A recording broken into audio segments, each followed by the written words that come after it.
and welcome to this episode of ArtsAbly in Conversation. My name is Diane Collin. I am a white woman with short brown hair, blue eyes, and glasses, and today I wear a black and white striped top. Behind me is a brown piano in a room with white walls. This series presents artists, academics, and project leaders who dedicate their time and energy to a better accessibility for people with disabilities in the arts. You can find more of these conversations on our website, artsably.com, which is spelled ArtsAbly.com.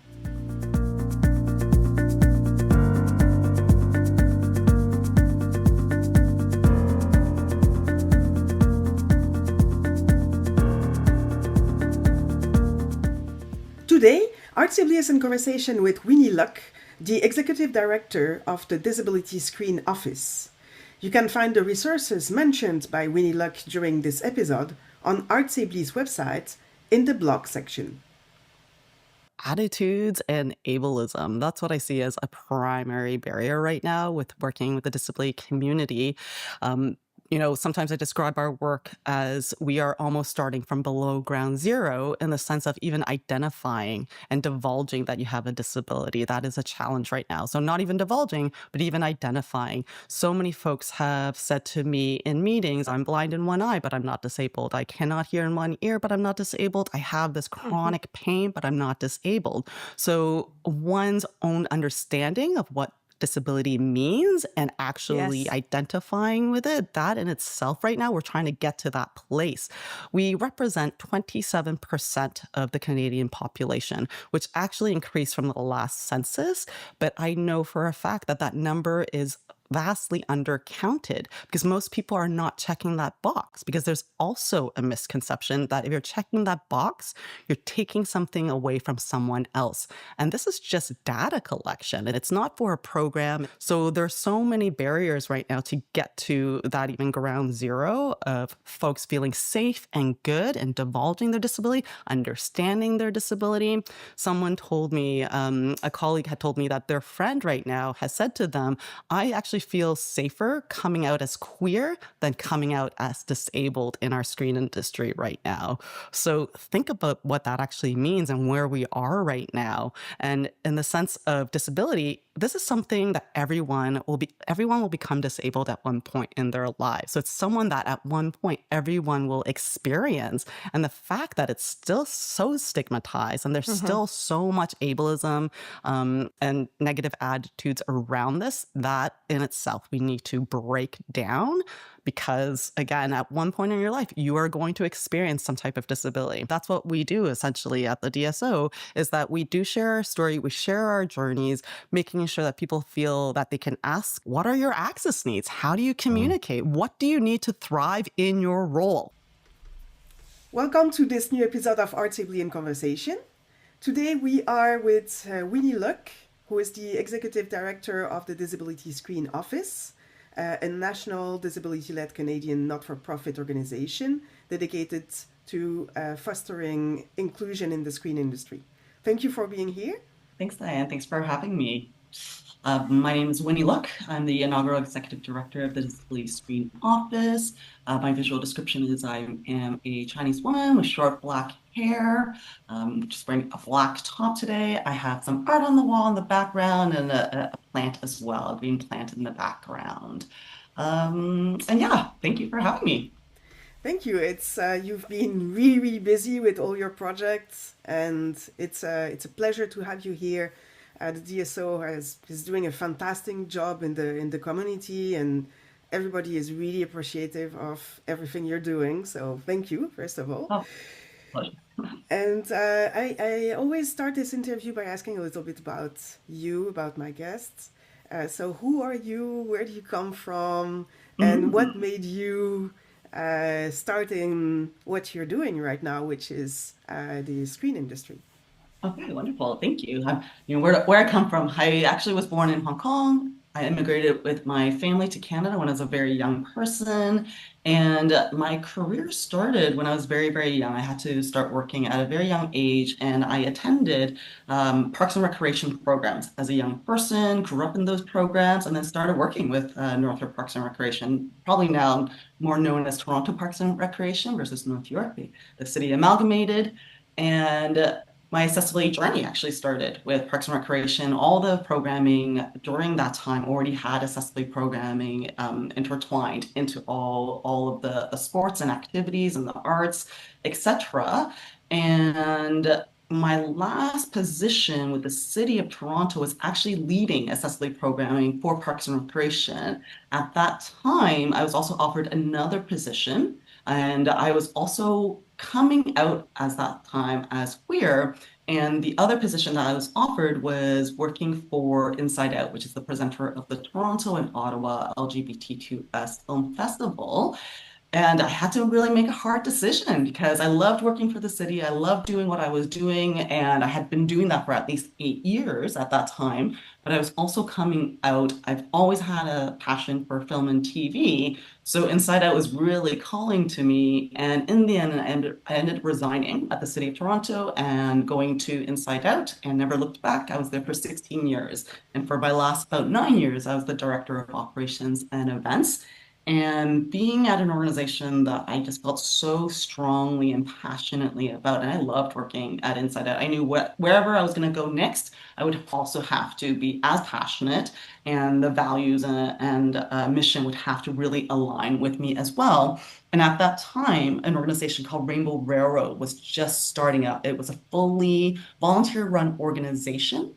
And at the time I joined, it was just starting to become an organization that had paid staff. So I was the second staff brought on as the managing director, working closely with the executive director to grow the organization. And Rainbow Railroad is a nonprofit charity working globally to help persecuted LGBTQI individuals escape violence and persecution from around the world. So it was intense.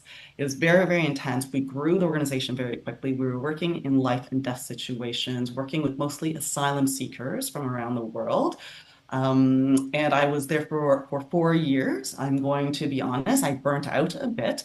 I had resigned. It was one, because we were growing the organization so quickly. The need was intense around the world. Crisis situations were happening all over. At any given time, 75 to 80 countries that criminalize same-sex intimacies, and any time between 5 to 10 countries also punished with the death penalty. And so that work was quite intense. And even though I've had experienced mobility disabilities throughout my whole life, during this time at Rainbow Railroad, I suffered 2 years of sciatica as well. And I was essentially horizontal for most of that time, but never during that time did I ever even consider taking disability leave, taking any time off, because of the important and really urgent life and death work that we were doing. It was only after that I was being interviewed about just my career and my life, that someone was listening to the story and my experience, and said to me, why didn't anyone tell you to go home? And it was just only in that moment I was like, oh, my own health, right? It was my responsibility to take care of the health of my staff team. And again, really taking care of our team, our programs, the people that we were helping. And never did I really kind of turn that focus on myself and prioritize my own health. And at that time, I really made myself a promise and set some boundaries for whatever organization I was going to next.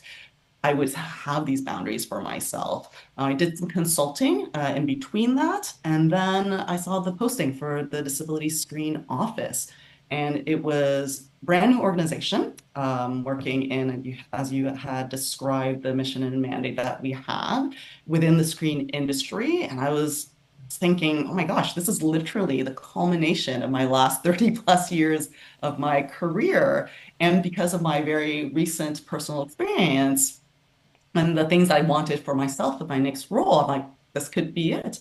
I applied, and luckily I was offered the position, and I started in June of 2023. And so now I am the inaugural executive director of the Disability Screen Office. And so I found my journey very fateful, and where I landed incredibly fateful, bringing together, again, all my past experience and where in my career and personal journey with my health, just situates so perfectly within this organization.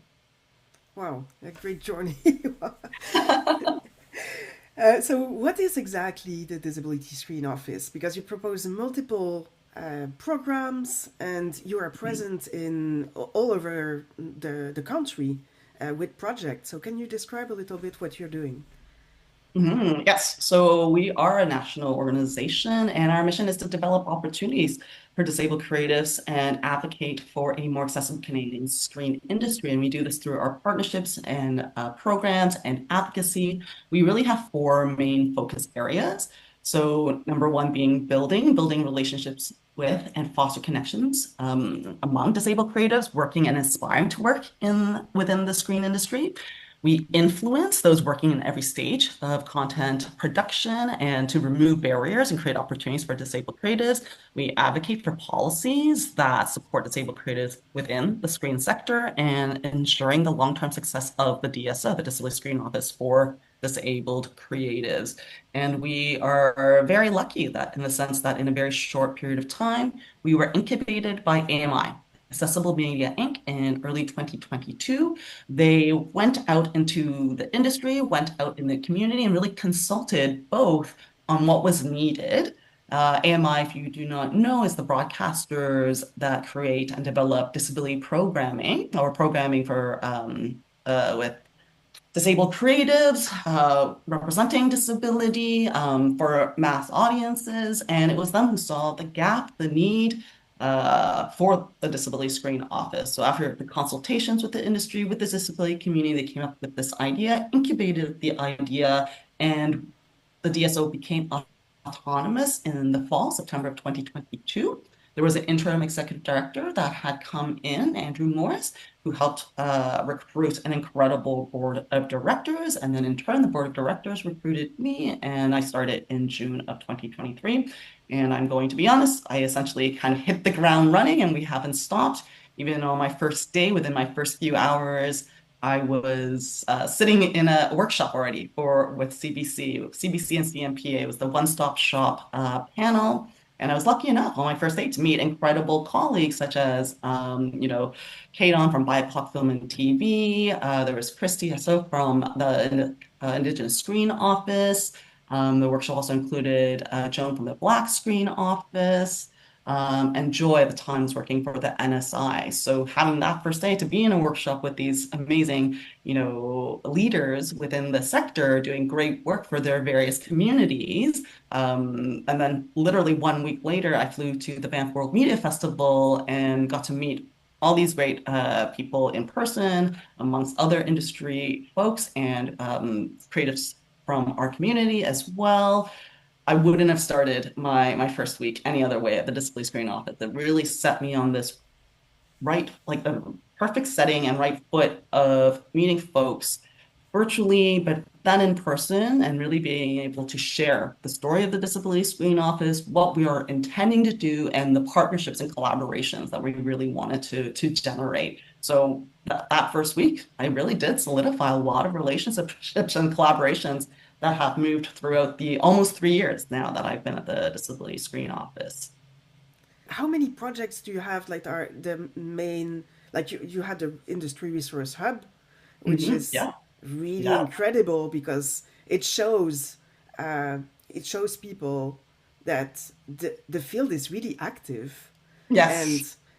it's this preconceived idea of uh, disabled folks don't do anything, or it's No, like it completely erases it. yeah, quite the opposite. Quite the opposite. I mean, I would say within the last, almost 3 years, just meeting with folks across the country, meeting with disabled creatives, meeting with industry leaders and other industry organizations really across all levels. So we work nationally, so coast to coast to coast in every region, but we also work with every level of the industry, the screen. So the screen industry is film and TV. So we work with, the CRTC, we work with Canadian Heritage, we work with broadcasters and funders, we work with the unions, associations, and guilds and labor organizations.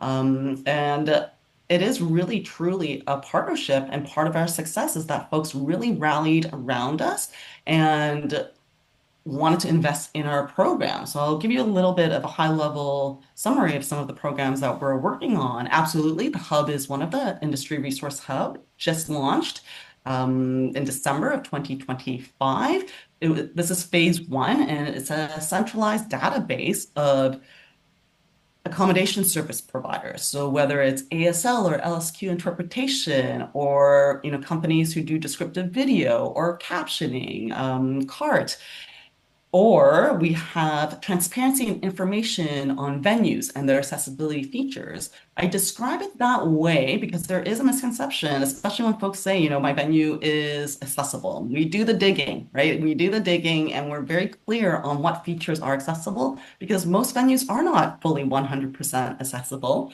And people will say that, and one of the biggest misstep is someone will say even their washrooms are accessible, but it's missing an automated button, right? Because some people think just because the dimensions are there, then that is fully accessible, and that is not the case. So it's really, really important just to really communicate to the public what your actual accessibility features are, so folks can then come to your website, know what you have offered, and can plan their attendance or events or what have you at your venue. We also have reports, toolkits, resources from Canada that exist and or from around the world. Canada, and in particular the screen industry, we're behind, Australia, the US, and the UK in this work. They have more programs, they have more funding, they have more research and data collected. So anything that is out there currently, we put in a lot of time and effort and research to collect all this information onto our database. And so now you can go to our website and to our industry resource hub, and there's a very easy to use filtered system of what you want to look for, whether it's you want to look for the accessibility feature, or you can look via region or language, French or English, etc. And we want to make sure that it was easy to use, because anything that was out there currently we found it was just long lists, cumbersome long lists that you would have to scroll over and over, and you don't get to really target the information that you're looking for. We're also working now fundraising for phase two of the Industry Resource Hub, and the phase two is a database of disabled creatives. What we are finding is that the disability community, one, they want to find each other. They want to engage, build community, partner on projects, and just find one another. But something else that we're finding as well is that one of our most popular questions and requests are, do you know of disabled actors, editors, directors, producers, etc.? Because the industry really want to engage our community and work with our community. So that is incredible. And we do want to build a place where folks can find each other and find our community. It's so important. Something that will set this database aside is that we will have a very comprehensive privacy. You can manage your own account, but it is up to you as the person owning your own account if you want to share information about your disability. So that to us is incredibly important, that you have full control and there is privacy and confidentiality within our database. So it's a bit more comprehensive than you'd probably find than other databases. So that's our Industry Resource Hub. Another project, probably our largest project, is called Mapping Representation, and it is a research project that spans over 2 years and 3 years with 2 different deliverables. So the first phase of that project is over 2 years, and we had distributed the first ever survey on disability within the screen sector. So trying to figure out essentially data, right, about people who currently work in the industry, wanting to get into the industry, what barriers they face, what various and different disabilities folks identify with having. And then we also conducted focus groups as well for this particular research project. And we did literary and just research at large for what is currently out there. And this is all going to culminate into a best practices guide on how the Canadian screen industry can work with our community. And that will be launched this summer, the best practices guide. And the third or the second phase of this particular project that spans 3 years is a report that we are going to be writing with the information that we've gathered from our surveys, focus groups, and research. And it will culminate into a report that we'll be submitting with to Accessibly Standards Canada. So they are our partner on this particular report project. So that's our largest project. I talked about the Resource Hub. Another program that we are also going to be delivering on later this fall is our Screen Festival Accessibly program. And this kind of came out in my experience over my first year traveling coast to coast, attending all the various events and conferences and festivals, and at the same time meeting with disabled creatives. The very folks that I were meeting were not attending the same festivals and events and conferences I was attending because it was just not accessible to them. And so very quickly, out of essentially frustration, I was like, we need to do something about this. I obviously also have a background in festival production, working at Inside Out for 16 years. I also consulted on accessibility as well for film festivals. And so right away, I thought, okay, what I'm going to do is at least pick the top 5 festivals across the country. I hold them to, more accountability and standards of accessibility. And the fact that at that time, they didn't seem to have started any of this work. I was thinking I'll pick the top 5 and I'll partner with them on a 3-year program.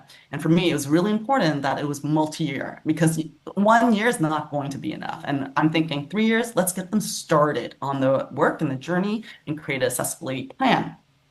When I was talking to one of our lead funders, Telefilm, about this program, they became incredibly interested in it. They're like, this is a great idea. We want to help and support. So they came in and we ended up zooming out. And so the festivals that kind of jumped on to the first iteration of the program, now we're using them as case studies for this program, which we're going to gather all this information and create guidelines for festivals, events, and conferences all across the country to follow. So this will be published in September. And then we also submitted a framework to Telefilm. So it's a framework on how funders and what funders should be doing, looking at projects and applications coming into them, ensuring that they are also prioritizing accessibility.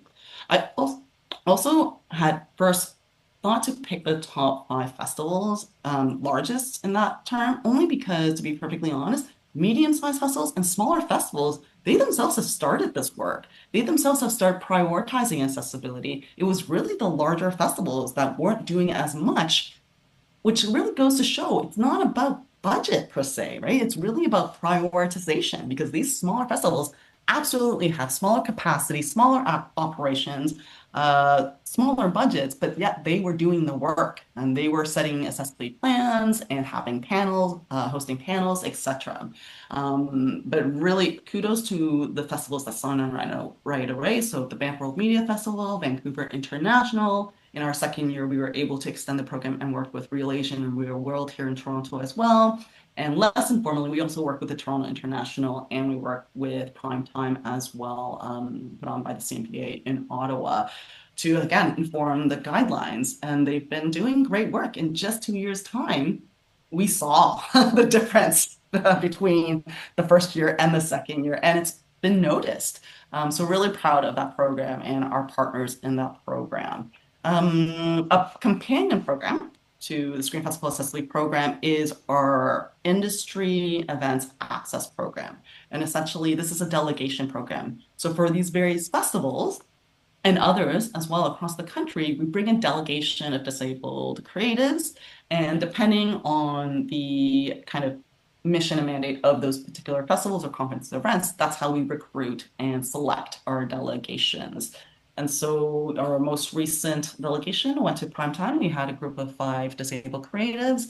They had an incredible time, and that is partly supported by CMPA as well, also partly supported by This particular one is Ontario Creates and Manitoba. So we're working with the various regions, actually, various provinces to bring in delegates from across the country within those regions to be able to have these opportunities to these amazing conferences. And our next delegation coming up is at the Banff World Media Festival. We'll be bringing 2 delegates, one from Ontario, one from Manitoba to Banff in June.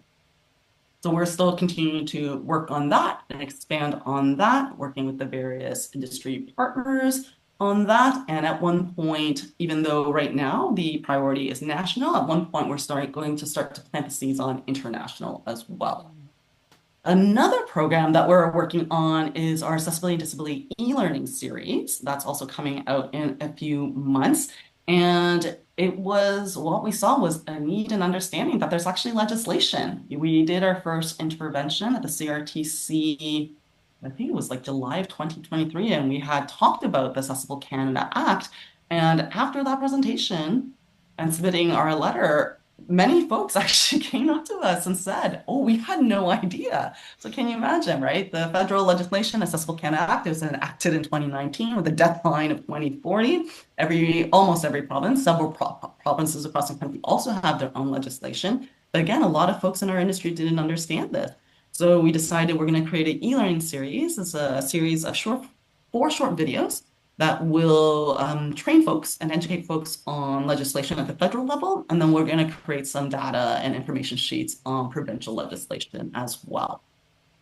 Another program that we're working on is a production accessibility role. We are now calling it a production accessibility lead role with the acronym called PAL.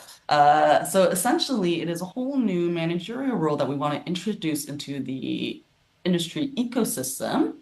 You might have heard of it currently as production accessibility coordinator or consultant, and it's actually quite popular in the States and in the UK. We have a handful of working accessibility coordinators here in Canada as well. But what we've seen with the coordinators and consultants is that they're brought into the projects too late. So by the time they're brought in, budgets are set, locations are set, casting, hiring, all of that's already done. So whatever the coordinator or consultant is suggesting, people can take it or leave it.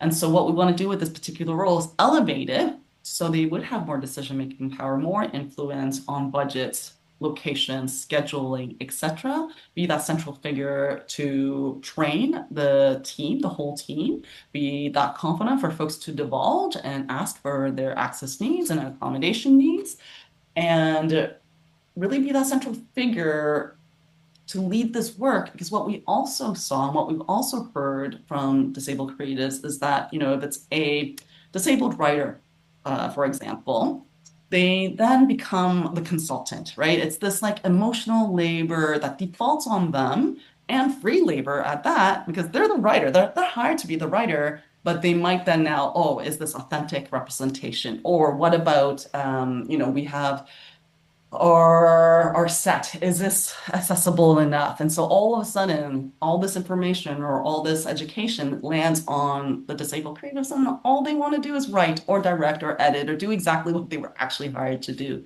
So hearing that from our community and also understanding that from our industry, that's what we also wanted to achieve with this particular role, was that we wanted a role that was paid well and fairly, and to do this work to take that pressure off of other disabled creators working on projects. And we're in phase 1 right now. So we're creating a job description, we're developing the curriculum, and then we're going to train a first cohort.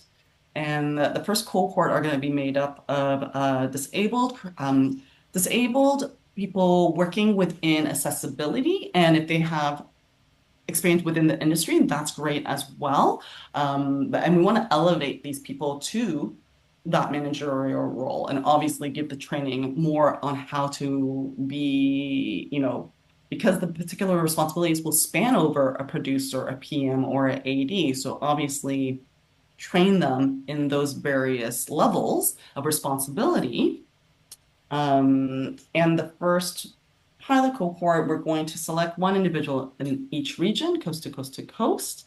And within this phase, we're also working with even though this particular position will not start off being unionized, it was important to us to work with unions, guilds, and associations and the various organizations, whether they're broadcasters or funders, to really inform this role, making sure that it does fit into the current ecosystem. And also, we're working in consulting with Indivisible, which is an American company that really pioneered the production accessibility coordinator role, really wanting to give credit and respect, the work that has again come before the DSO was ever even, started. It's really important to us to engage folks that have been working in this space, that has a history of working in the space and have done. We don't want to reinvent the wheel. We really want to engage and collaborate with folks who've been doing this work. So that was important to us to also engage this organization who really pioneered the coordinator role to inform our curriculum, inform our job description, and engage again the industry and the community. And then the phase 2 is placing a first cohort onto productions across the country. And it's been really well received. We already have people asking us, they want to be part of that first cohort. And we already have production companies also coming to us wanting to be that first placement. So something that's been really well received within the industry and folks are excited about.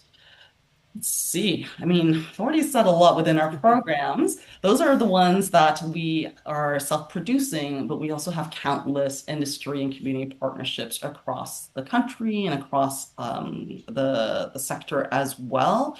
Just very quickly, Access CBC is one that we've been doing with CBC in its 3rd year. And then we also have the very first Disabled Producers Lab that we're working with the National Screen Institute as well. That went really well. And the National Screen Institute is also a partner with us on the production accessibility lead role. So really happy to continue working with the NSI on our various programs. We really respect their training and their programs that they have delivered in the past. So really happy to be working with them in this capacity.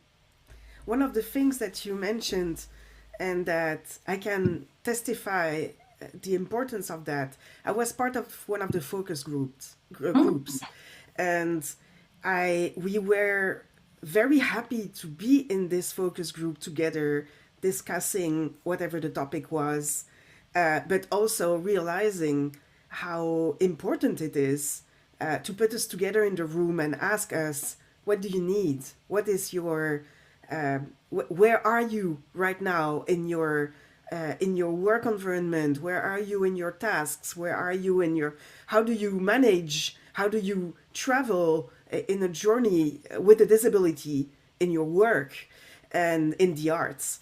And that was amazing. And the discussion we had during these groups, this focus group, where towards, oh, we should really get together and do that again. so that's really awesome. That's really Thank good. you for taking part. Yeah, it was really, it's important. It's and by taking part, it's like, okay, let's support these projects because it's so important.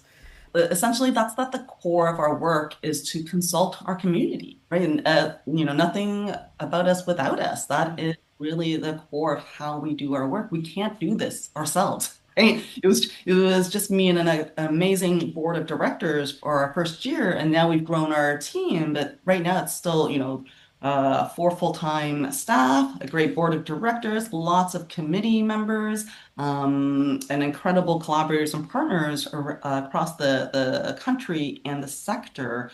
And we are only able to do this work with our community, right? With our industry partners. We couldn't do this alone because we are still relatively new in a startup. So it's so important to us to go out into the community and hear from y'all what you need, what barriers you face, and also the good things, right? Like it's not just about the barriers, but also any of the positive experiences. So yeah, very important to us to engage and to consult our community, industry, and partners. It's a good segue to my next question. Ah, So, what does it mean for you, or what's after working with the DSO for some time, but also working with members of communities, diverse communities across the country? What does it mean for you to work in a disability culture in the arts? What does it mhm. trigger? How important is it? Right now, I mean, to be perfectly honest, it means everything, right? It's the kind of because I have been working with other equity deserving groups and communities my whole life, essentially. It is the intersectionality, right? You cannot ignore myself and my, in I don't know if my bio, I actually, but I'm a, queer Chinese woman with a disability. I talked about my various mobility disabilities, but I also am ADHD as well. And for me, the culmination, like I had mentioned, my journey throughout my career, the culmination of my last 30 plus years of lived experience, my career, has really culminated to this moment. And even having worked in 20 years in 2S LGBT advocacy, there's so many parallels. I see so many parallels within that and what I am doing now. And for example, even coming out as queer and divulging your disability. Right now, we see a huge barrier of folks just one, not even necessarily identifying with having a disability because they don't understand the definition of disability. So I've had many folks say to me, I'm blind in one eye, but I'm not disabled. I cannot hear in one ear, but I'm not disabled. I actually experience all this chronic pain, which that's also my experience. I have chronic pain, but I'm not disabled. And so even the understanding of getting to that level of what disability includes and identifying those people are not checking that box, right? When the census comes around or when conference or festival registration comes around. So that means we're not being accurately counted.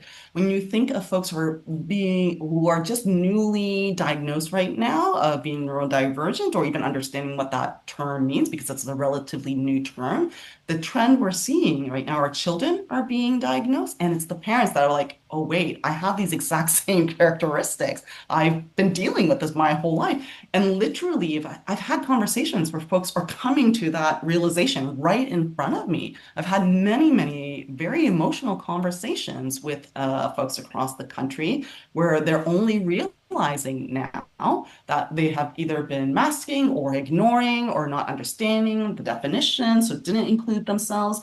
And we represent currently 27% of the population. But can you imagine if every single person actually who, one, learns and understands their identity as being disabled, and have the confidence and willingness to actually divulge, to check that box? Because also our aging parents are not checking that box either, right? Disability, everyone at one point in their lives will become disabled. And even that phrase, many of us know this, right? It's very obvious to us. But as I say this in public during panels and presentations, so many people come up to me after and say, I never even thought about that, right? Because it's just not talked about as much. And how quickly, right? Something can change. My partner also became disabled when she got into a car accident, and it happened instantaneously and it, suddenly, very, very suddenly. She was a ballerina. She danced for the National Ballet. So that cost her her career. So it happened in an instant moment by accident. But people do not think about this. And these things happen within our industry all the time. When I talked earlier about prevention, our industry creates disability, right? And things can happen in a moment. I met someone out east recently in the fall when I attended the St. John's International Women's Film Festival, and he became a paraplegic instantly from falling from a very high level. He had a very positive and lucky story in the sense that his community, the project that he was working on, rallied to support him. And just talking to him and hearing his story and how positive he actually was from a very tragic story was incredible. But that is not the common story that I hear. A lot of folks have also told me about where they had an accident on set and then they were forced to sign a contract right away where the whole production was just going to, not take any accountability on the incident. So you can hear all the various, but it is something that also resonates with people is that when we talk about this prevention, mental health, there's a lot of mental health issues within our industry, whether it's anxiety or depression. There's a lot of toxic work environments. These long days, 14 hours, 18-hour set days, they're not sustainable. They're not healthy. They're not good for us. And so the many stories I've heard of people driving home, falling asleep at the wheel, many car accidents, and even some fatalities. These are really, we can prevent this. I came from working in human rights, life and death situations where, the urgency was real, right? We're talking about thousands and thousands upon thousands of requests for help, and each story, like it's wild what folks are experiencing around the world right now. So now coming into this industry and working in film and TV and entertainment, it is not life and death. We can change the urgency around, and it's really only a few gatekeepers that want to kind of make you think, right, for their own profit, that everything should be done within a day to save money, or in this way, unsafe way to save money. It's a lot of times just to save money. And what we want to do, part of our work, is to really change that lens and make it more people focused, human and health focused, more sustainable. This is not a sustainable sector that we're working in, and more people are speaking up about it, whether it's the disability community or parents, right? People who are caregivers, to aging parents, to children. It's just not sustainable for so many people's lifestyles. And so when you ask me about, in the sense of what's important, this is such at the core of what we're working, and the intersectionality, and the work that we're doing is not just going to benefit the disability community, it's going to benefit everyone. And when I talk about the parallels about coming out and divulging, actually, a colleague of mine had shared with me a story where their friend shared with them that they feel more comfortable coming out as queer versus coming out as disabled, right? So for me, in the sense of the progress I've seen within this sector, I do see disability right now as almost this like final frontier of work that intersects with every other community, and everyone will become disabled at one point in their lives. And the fact that is one of the very last topics in the EDI, DI kind of umbrella. One of the first things we did, one of the first things I encouraged in my first year was, you have to include that A. It's not just EDI, it's EDIA or DEIA, or I even like to call it IDEA, IDEA. Always include that A, because without it, even within circles and dialogues of DEI, people are not talking about accessibility or disability representation. So right now, I do encourage, if in your strategic plans, in any of your equity committees or plans or work or projects, you have to include that A. You have to name it, you have to label it, you have to say it out loud, because without that A, people very often are forgetting about our community and forgetting about accessibility, and it is so core right now, I feel, the center of our work. And if we make things more accessible, we have good disability representation, it will just change the structure and dynamic of our industry at large. And also legislation, it is legislated, right? So it's, on one side, great thing to do, makes for a better industry, more inclusive industry, more representative industry. But on the other side, it's also legislated. So change is coming. And the great thing about, where we sit with the DSO and the industry is that I think that people were just really waiting for us. We're right now currently the only organization doing this type of work. But like I said, we're doing it with so many organizations and so many partners right now, and why we're so busy and why we've grown so quickly is because the need, the desire, the gap, people recognize that what was there, and I think they were just waiting for a trusted organization to ask all the questions, right? I think there was a lot of intimidation or taboo, because some of my very first meetings, people did ask me, can I even say the word disability? Can I say disabled, right? So the very most basic information online. And for me, it's like, yes, ask us all these questions. We'll never make you feel bad, right? Like, or embarrassed to ask these questions. We're going to meet you at where you are in your accessibility journey, because that's how else are we going to start, right? So, and a lot of the partners that we partnered with in our first year, we realized actually they were doing more than what we knew. They just weren't telling people. And part of the work is really being proactive, and really building the relationships and outreaching and marketing the accessibility plans and features and activities that you're doing. Because if you're not actually reaching the community and letting them know what you're doing, one of the biggest risks to our work is that, some folks will start this work and then they're like, oh, but no one requested ASL, or no one was using the card, right? Or all of those accessibility seats were empty. And well, but did you take the time to actually reach out to our community and let them know that your event or your project is now accessible to them? Because they're not coming to your website and refreshing and clicking on your website to figure out if it's open or accessible to them, right? So part of this work is really also about reaching out, building these relationships, building the trust back up with our community, and doing that extra work. Some disability advocates, activists will say, if you build it, they will come. I don't actually necessarily agree that. It's like you have to build it plus outreach, Outreach, plus, right? Let people know, communicate. Mm-hmm. So it's a little bit more work than just doing it. You have to actually also then take the time to build the relationship and trust back. Yeah, and you were also talking about venues.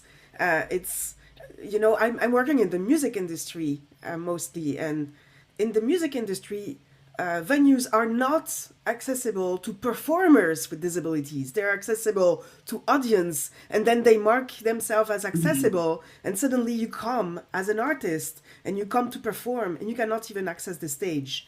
And so there is a big amount of communication that needs to happen within the venue itself, or within the industry, with the venues, with the direction people, and with the people who are building the laws, so that they can make it respect by these venues. And we have that all the time, and so it's so important, as you say, also when these venues are putting the amount of effort and accessibility and build their accesses to the performers and the audience, then they need to tell, hey, by the way, we got this big grant and we are now fully accessible. Please make your other colleagues aware of this information, because now you can come and perform here. And so Exactly. that Um, joins what you're saying. Well, what's happening is most folks are kind of reacting, right? They're reacting to complaints or to feedback versus being proactive in making sure that whether it's the show, whether it's the presentation, the event, the program, that is accessible from the beginning. You have to think about this lens from the very beginning. Essentially, in our sector, something that's newly introduced is also an intimacy coordinator, right? So when you think about intimacy coordinators, it's when there are intimate scenes being shot, and that's when they're hired on and brought in. We say, if there are humans involved, that's when you think about accessibility from the get-go, right? Intimacy is one thing, but when it comes to accessibility, again, it affects all of us. I'll give you a quick anecdote in the sense of I won't name the award show, but a particular nominee was a wheelchair user, and when they went to the event, they saw that there was no ramp. So they said to one of the organizers, "Oh, I guess I didn't win," right? They already knew that they didn't win the award because there was no ramp. And obviously the person that received this information, they were incredibly embarrassed. They didn't even think about that. But it needed that experience to then push, that work and that thinking and that lens. But that's not right. That's not fair. And this is the person who had to stay in front of the stage to give the speech, right? Well, no, it was a nominee. So they were a potential award winner, but when they saw the stage that didn't have a Oh, ramp, they already knew they oh, didn't win, right? uh, And the fact is, they shouldn't have known, right? That yeah, information shouldn't have been shared with them in that way. yeah. Yeah, I mean, I have a similar anecdote with another place where there was an awards ceremony, and this person received the award and had to give the Hey. speech in front of the stage because no access to the stage. Much. Oof. So this needs to change. Absolutely. Absolutely. Okay, speaking of collaborators and people in the industry, I was wondering if you had in your career someone who really inspired you or maybe motivated you and who transforms the way that you are currently doing your job. If you had one person to name, who would I it be? mean, right now, I would say even from my very first year when I first started, and one name kept on coming up over and over again. They're like, "Have you met this person? How do you know this person?" And it kept on coming up. And their name is Ophira Kaloff. And I got to meet and work with them within my first year. They are highly respected Canadian screen. They're a writer, they're a performer. They also co-lead and co-created the Disabled Producers Lab through the NSI. They also created the first actually ever and only accessible writers lab as well. We work with them on DSO workshops. They've also done work with our partner programs like Access CBC. And so they are a superstar. I mean, the fact that that name kept on being brought up to me when I first started at the DSO over and over again. And once I met Ophira, I was like, oh, this is why. And I have continued to work with them and invite them to sit on panels. So very recently in Ottawa, I invited them to sit on our Accessibly panel at prime time in Ottawa. And they do help us and work with us on our workshops as well. They're currently helping to write the case report for the Disabled Producers Lab. But what I really respect about them is that they have this ability to meet folks where they are in their accessibility journey, and they are incredibly articulate and have a gift of like storytelling and using really clear examples of accessibility practices and accessibility justice and make it relatable to everyone. And they just have this natural ability to draw people in, and they are creative, they are patient, and just a fountain of knowledge and information, and really consistently always offering thoughtful insights and practical guidance in this realm. And I think, for me, that especially leading an organization like this, having the opportunity to work with someone like Ophira is just so it's incredibly it's an honor, really, because she's been working in this field for so long, and they have the experience, the lived experience, the experience in the various. Because I'm more, I have been working in a film and TV for a while, but the fact that they are working as a performer, working in a writer, working as or helping and supporting producers. So really, really ingrained within the industry and sharing their experience and lived experience and all their knowledge. And I think it does take a lot of patience. And so just their ability to draw people in and having really, again, many people the glowing stories and recommendations of this person, and then having met with them, that's a high expectation, and they really lived up to it. And it's just been such a joy to work with them throughout my several years here at the DSOs. For me, Vera Kailath is definitely one of those people that inspire me and that I wanted to name. Thank you. Well, I have a last question before we say goodbye. Where can we find information about DSO? Oh, yes, please. So on our website, www.dso-orphe.ca, so dso-orph.ca. And then we also have our various social media. So whether it's Instagram, you can find us, just do a search with disability or DSO. Instagram, LinkedIn, and Facebook are our current social media channels. And so if you go to our website, please sign up for our e-newsletter. Our e-newsletter is where we're going to put all our information, whether it's our launches of our products and programs, or partnerships, collaborations, our friends, their events, their programs, and recruitment. So we do our recruiting and callouts for whether it's applications for our delegations or applications for our various programs, etc., or call outs for joining any of our subcommittees or sometimes even board. So yeah, our e-news, our website, and our socials, please join and follow and share the news. Thank you so much. It was Thank really a you. pleasure. This conversation was really a pleasure. Oh, And thank I you. know how your time is precious, so thank you for taking the time to be here today. Oh no, absolutely. This is why we exist to share our knowledge and our stories and our program. So thank you for inviting me to speak today. Well, have a great day and see you around in one of the conferences or festival or something. Look forward to it. Thanks, Diane. Thank you. Bye.